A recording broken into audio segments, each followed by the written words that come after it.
بندہ حق بھی ہونے کے باوجود جھگڑا چھوڑ دے اور وہ سلو کر لے، تو اللہ کے پیغمبر گارنٹی دیتے ہیں کہ میں اس بندے کے لیے جنت کے شروع میں محل کا میں خود ضامن ہوں۔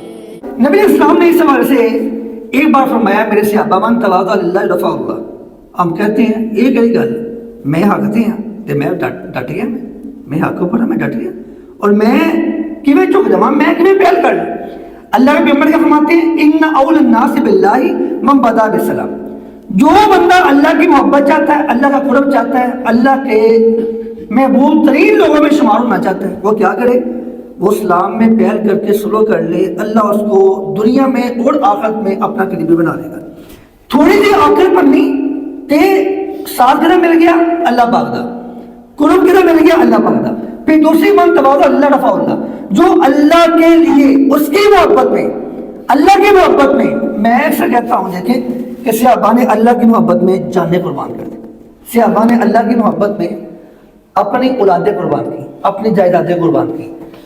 عیسیٰ علیہ السلام کے حواریوں کے بارے میں ہمیں کیا ملتا ہے؟ انہیں زمین میں آدھا گھاڑ کے اوپر سے آروں سے کاٹ دیا گیا۔ سیدنا بلال کے ساتھ کیا ہوگا کسے نہیں پتا، آل یاسر سے کیا ہوگا کسے نہیں پتا، چیر دیا گیا آروں کے ساتھ۔ فرعون کی بیوی آسیہ سے کیا نہیں ہوا کسے نہیں پتا۔ ان سب نے کیوں کیا؟ اللہ کے لیے، اللہ کے لیے اتنا کچھ فیس کر لیا کہ ہم اللہ کے لیے اپنی چھوٹی سی انا نہیں مار سکتے، کہ ہم اللہ کے لیے اپنی چھوٹی سی جو آکڑ ہے وہ نہیں مار سکتے، اپنی برادری کا تکبر نہیں مار سکتے۔ من تواضع للہ رفع اللہ، جو اللہ کے لیے جھک جاتا ہے، اللہ کے لیے اپنی انا کو چھوڑ کے وہ عاجز ہو جاتا ہے، انکسار ہو جاتا ہے اور آکڑ چھوڑ کے سلو کر لیتا ہے، رفع اللہ، اللہ اس کو اونچا کر دیتا ہے، اللہ اس کو اونچا۔ بلکہ ایک بات یہ بھی آتا ہے کہ اگر جھک کے سلو کرنے سے، جھک کے سلو کرنے سے آپ کی عزت میں فرق آ جائے کل قیامت کو مجھ سے لے لینا، یہ اللہ کے پیغمبر گارنٹی دیتے ہیں۔ اس لیے نبی علیہ السلام کی باتیں، ان کی گارنٹی کوئی معمولی چیز نہیں ہے، بہت بڑی چیز ہے۔ تو اللہ کے پیغمبر فرماتے ہیں انا زعیم ببیت فی ربض الجنہ لمن ترک المراء وان کان ماضیا، میں اس بندے کو جنت کے اندر وان کان محقا، جنت کے شروع میں محل کی ضمانت میں محمد دیتا ہوں صلی اللہ علیہ وسلم، جو حق میں ہونے کے باوجود جھگڑا چھوڑ دیتا ہے اور اگلے بندے کے حق میں بیٹھ دیتا ہے، کوئی نہیں خیال ہے میں نہ زیادتی ہوئی وہ کوئی نہیں خیال ہے، میں اللہ سے خود ہی لے لوں گا، رسول اللہ کی ضمانت کا میں مستحق ٹھہروں گا۔ دوسری بات ان زعیم ببیت فی وسط الجنہ لمن ترک الکذب وان کان مازحا، اور کے لیے ہم نے کاروبار میں، معاملات میں، رشتہ داریوں میں، محلے داریوں میں، تعلق داریوں میں جھوٹ بنیاد بن گیا، ساڈا جھوٹ بنیاد بن گیا۔ ایون کہ دوستوں میں مزاح کرنے کے لیے بھی ہم جھوٹ بولتے ہیں، ہنسانے کے لیے بھی جھوٹ بولتے ہیں، جوتے مارتے ہیں، جھوٹ بولتے ہیں، جبکہ نبی صلی اللہ علیہ وسلم فرماتے ہیں کہ ان الکذب یہدی الی الفجور وان الفجور یہدی الی النار۔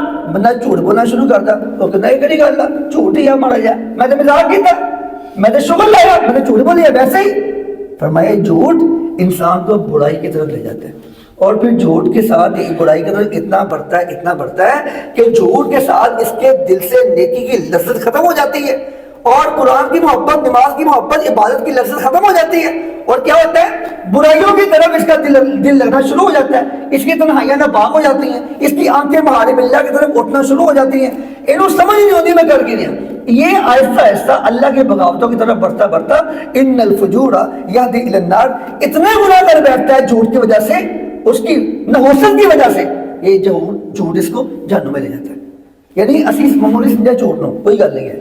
آپ یقین مانیں صحابہ کرام، سیدنا انس رضی اللہ عنہ کیا کہتے تھے؟ اللہ کی قسم ہم جھوٹ نہیں بولتے تھے۔ پورے صحابہ کرام، سارے صحابہ کرام کی زندگی اٹھا کے دیکھتے ہیں، جن لوگوں نے حدیث کو جمع کرنے میں، اس کی تدوین میں کام کیا ہے، کسی ایک نے بھی، ایک محدث نے بھی صحابی میں جگہ نہیں کی کہ فلان صحابی جھوٹ بولتا ہوگا۔ یعنی اللہ کے پیغمبر نے اتنی اسٹرانگ ان کی تربیت کی۔ سیدنا انس کہتے ہیں اللہ کی قسم ہم جھوٹ نہیں بولتے تھے، بلکہ اللہ کی قسم ہم جانتے ہی نہیں تھے جھوٹ ہوتا کیا ہے، ہمارے معاشرے میں جھوٹ کا تصور تھا ہی نہیں، اور ہمارے یہاں پہ اللہ کے پیغمبر کیا فرماتے ہیں؟ جھوٹ انسان کو برائیوں کی طرف لے کے جاتا ہے، نیکی کی لذت چھین لیتا ہے، آہستہ آہستہ انسان جہنم کی طرف چلا جاتا ہے۔ اور اللہ کے پیغمبر کیا فرمایا کہ ویل، 3 بار کہا، ہلاک ہو گیا وہ شخص، برباد ہو گیا، تباہ ہو گیا، کون کہہ رہے ہیں؟ اللہ کے پیغمبر، جنہوں نے کہا جنت کی بشارت وہی فرماتی ہیں، اور بندہ ہلاک ہو گیا. کون ہلاک ہو گیا؟ لمن یحدث فیضحک بین الناس، جو جھوٹ بولتا ہے اس لیے لوگ ہنسے، جھوٹے مارتا ہے، جھوٹے لطیفے سناتا ہے، جھوٹی کہانیاں سناتا ہے لوگوں کو ہنسانے کے لیے، فرمایا وہ بندہ ہلاک ہو گیا. یہ ہلاکت کا سرٹیفکیٹ بھی وہ نبی دے رہے ہیں جو نبی جنت کی ضمانت دیتے ہیں. اور تیسری بات، میں اس بندے کو جنت کے اونچے مقام پہ میں جنت کی ضمانت، محل کی ضمانت دیتا ہوں، جو غصے میں بھی محبت میں بھی اخلاق کا دامن نہیں چھوڑتا. یہ چھوٹی چھوٹی باتیں تو ہے نہیں یہ والی، غصے سے کیا پتا رہا، زبان کے سنبھالے کہ منٹ کی زبان آؤٹ آف کنٹرول ہو گئی، ختم ہو گئی. تو کیا کہا، غصے میں بھی ہر حال میں وہ اخلاق کا دامن نہیں چھوڑتا، اس نے اخلاق کا. فرمایا یہ کام آپ کر لیں، میں اس بندے کو جنت کے اعلیٰ مقام پہ جنت کی ضمانت دیتا ہوں، محل کی ضمانت دیتا ہوں. اس لیے بیٹھے بھائیو 3 محل ہے اگر 3 کام کرتے ہیں تو. ایک ببیت فی ربض الجنہ لمن ترک المراء وان کان محقا، حق کے ہونے کے باوجود سرنڈر کر دینا.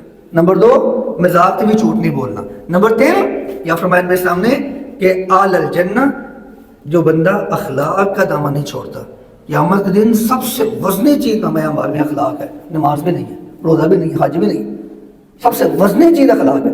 اور قیامت کے دن نبی صلی اللہ علیہ وسلم فرماتے ہیں زبان کی وجہ سے، صرف زبان کی وجہ سے لوگ اونٹے منہ جہنم میں گرائے جائیں گے. بلکہ ایک روایت یہ بھی آتا ہے کہ آپ مجھے اپنی زبان اور شرمگاہ کی ضمانت دو، مجھ سے جنت کی ضمانت لے لو. پھر کیا فرمایا چنگی گل کریا کرو یا چپ رہا کرو.